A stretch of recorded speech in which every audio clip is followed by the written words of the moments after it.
guys, and welcome to my channel. I'm Angelique. Now I know it has been a hot minute since I've posted any content, but honey, I have been going through it. I ended up buying my first home in June of 2025 using this amazing program called NACA. If you guys want any information on it, just let me know and I can share a video on that process if you'd like me to. I honestly don't think that this would have been possible if I didn't use this program. I never thought I'd be able to get a house, but I am just overwhelmingly happy. It was definitely a lot of work, but I am so excited that I'm finally done with everything and I'm ready to get back into making videos. So this was probably the most time consuming thing about this house. It didn't really come with any closets, so I decided to opt to make these two front rooms into walk-in his and hers closets. So right now I'm just kind of showing you the space and what I have to work with.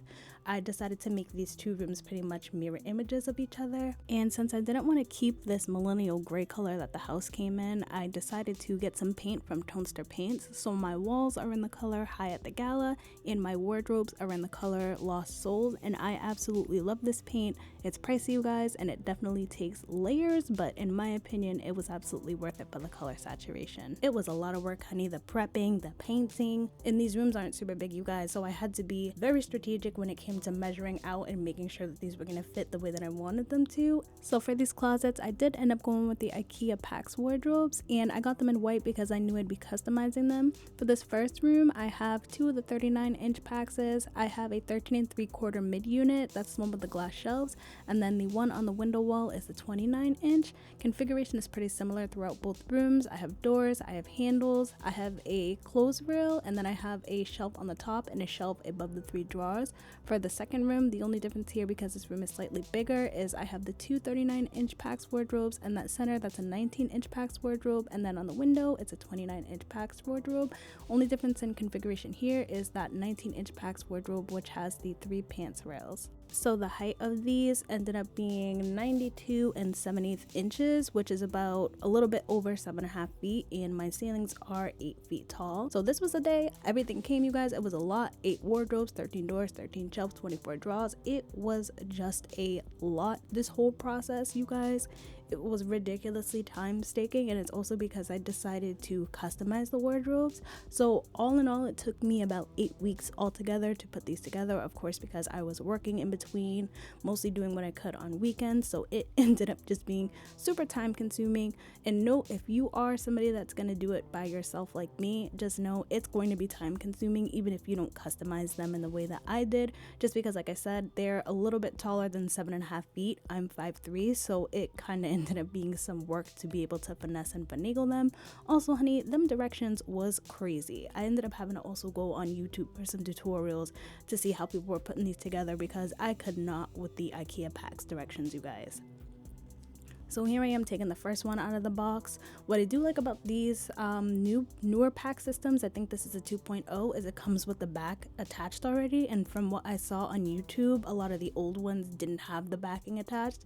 This is one of the parts that I think made it easier for me to put this together by myself. So I'm just opening up the box that comes inside the big wardrobe box, and it has all your pieces that you're going to use to go ahead and assemble your packs. I'm starting with the little foot things that go on the bottom, the little legs, and then I'm just using my hammer to knock it right into place so that it's secure. And of course it comes with 4 of these little feet. And then I'm going in and putting on that front piece, pushing it down, and then securing it into place. And then I'm putting in that back piece that actually helps keep the back part of the wardrobe straight, because like I said, the back does come attached to the 2 sides. And these are the little back pieces that hold that backing into place and help straighten out the back of it. And then I'm just showing you how it all looks together. And these 2 little pieces go where these little squares are. This is going to be used to help keep that top secured. You see those little bumps up there? That's to help keep the top secured. So honey, if you do have help, I would recommend using it, because this was a lot. I was a little shaken, a little struggling over here trying to get the top up there. Especially because since it is so specialized for this specific size, it is a little bit of work to finagle it in there. You kind of have to go in a little bit diagonally since it's the perfect size, so you can't just slide it right directly in between them. But once you get the hang of it, honestly, it's not too bad. I didn't end up showing you guys me building every single one in this video because I ended up having 8 of them and this video would have taken forever. So I just wanted to kind of give you guys the quick rundown of what this process looked like. And I'm just securing that top into place and locking it into where those markings are. And I'm just adding that final piece on the bottom.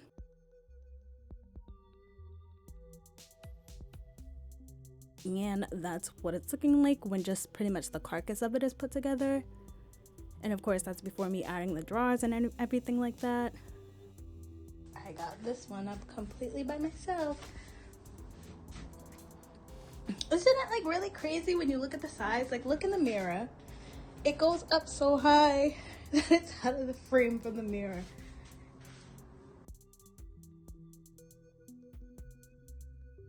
So I got 1, 2, 3, 4. Then I cleared everything out of this room to build this one. So that's 5. So 3 more. And it's going to be very helpful, you guys, if you know exactly how you want them before you go in and start building them. I planned all of this stuff way ahead of time, so I knew exactly how I wanted to look. I knew where I wanted them to go. I had all my measurements and everything intact, so I knew exactly how it was supposed to look, and I knew I had enough space. So honey, this was one of the most time-consuming parts of this. I really wanted to paint them. I didn't want to keep them white. I wanted it to just be different, and I wanted to also blend into the room, kind of match the vibe that I was going for. So honey, I'm not going to show you this whole entire process because it is a lot, but I did actually end up going and sanding every single one of these wardrobes down.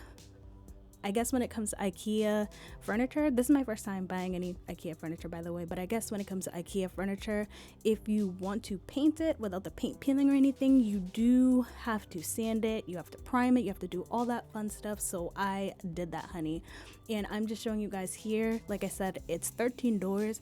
I know a lot of people do these Pax units with the whole exposed look, which I feel like can be cute, but I am just a very organized type of person, and I really just wanted the doors to be able to hide the clothes and stuff, especially because these 2 closets are like right when you walk in the front door, so I didn't want you to like peek in and see all my clothes and stuff everywhere. So I opted to end up getting the doors to kind of just, you know, hide the clothes and make it look nice and neat.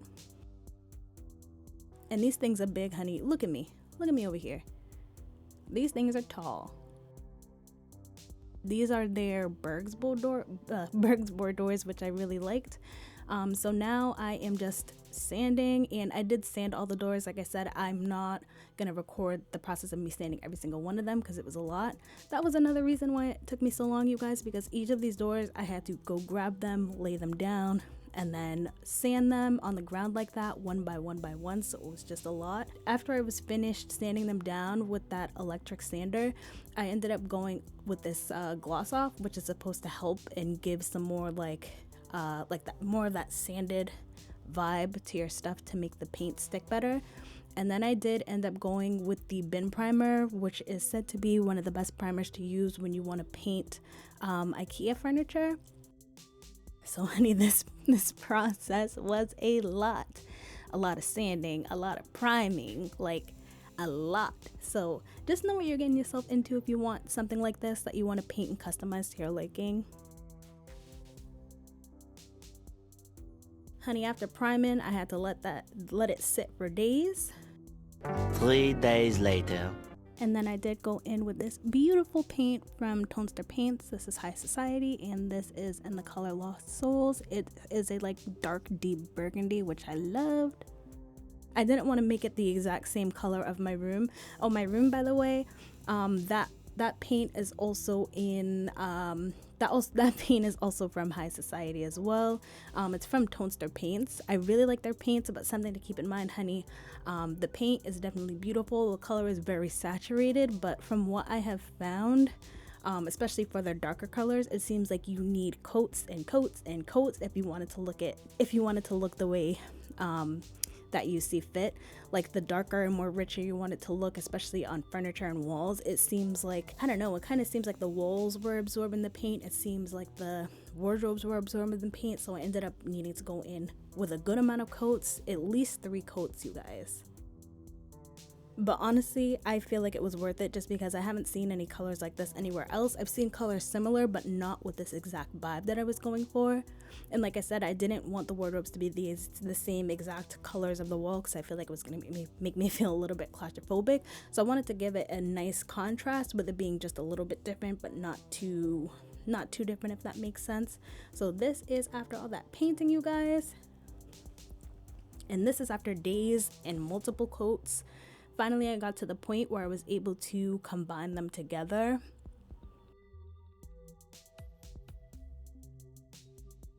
In this middle unit right here, I did end up adding some contact paper to it. You guys, adding contact paper was crazy. I didn't like the way that the paint was sitting on it. That's why I ended up opting to just add the contact paper, and I really like how it looks. In here, you guys, so I had to do multiple coats on the door. I tried to use the roller the same way that I did with the wardrobes because the roller on the wardrobes looked fantastic. Right here, this is 3 rolled coats, and I'm just not liking how it looks at all, and I was ready to give up. I was so frustrated. Honey, I ended up deciding I'm gonna just go buy a paint sprayer, and I'm gonna spray paint all of these doors one by one, lay them on the floor, and just do it that way.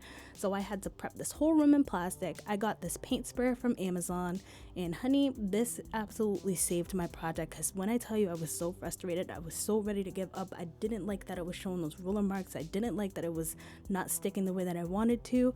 So this is what it's looking like. As you can see, the paint sprayer made a gigantic difference. Those squares that I covered in plastic, I did that specifically because I didn't want those also to be the same color. I wanted to go in after that and add contact paper because clearly I'm crazy.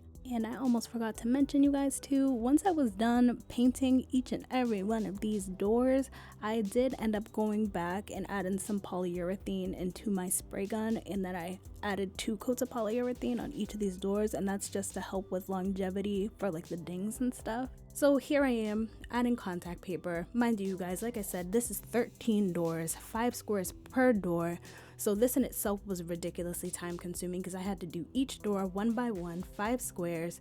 I had to measure the contact paper, cut it up, like that. It was just a lot of work.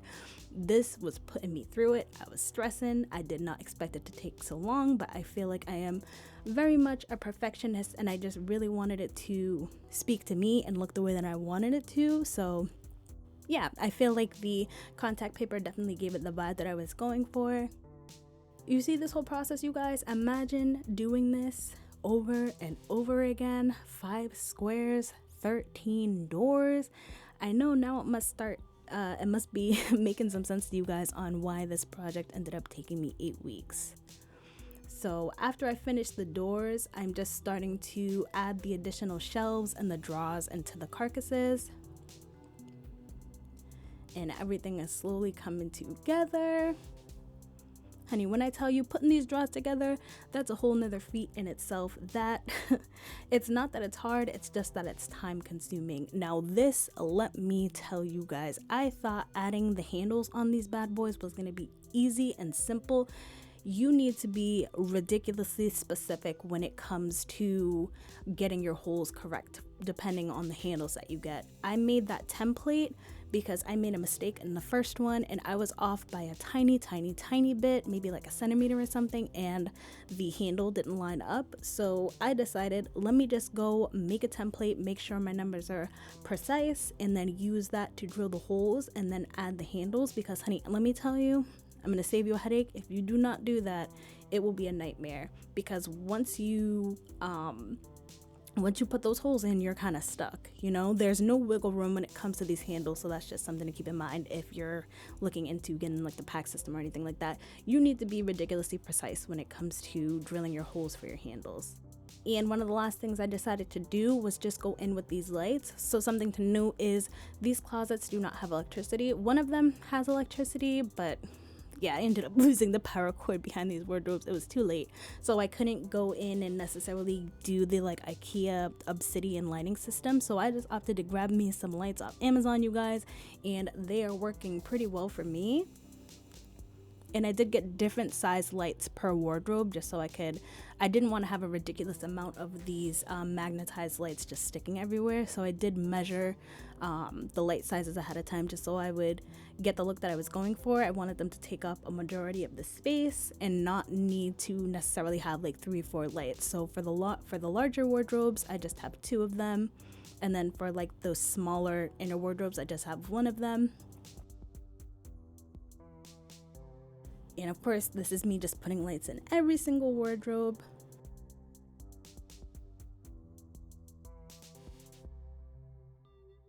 You guys, I done went above and beyond for this project, no exaggeration, because on top of this, I was like, I need to have rugs in here. I wanted 2 arched mirrors in them. I had to go and hang those arched mirrors up. I also wanted a light above the mirror. So honey, I was doing the absolute most.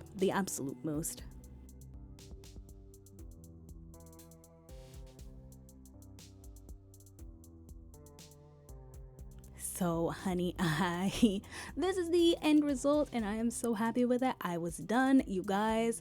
This light that's above the mirror, I had to go to 3. This is the third one that I found. I ended up getting multiple options from Amazon. Each of them wasn't working the way that I wanted them to. So this is third order, and this one was finally exactly what I needed.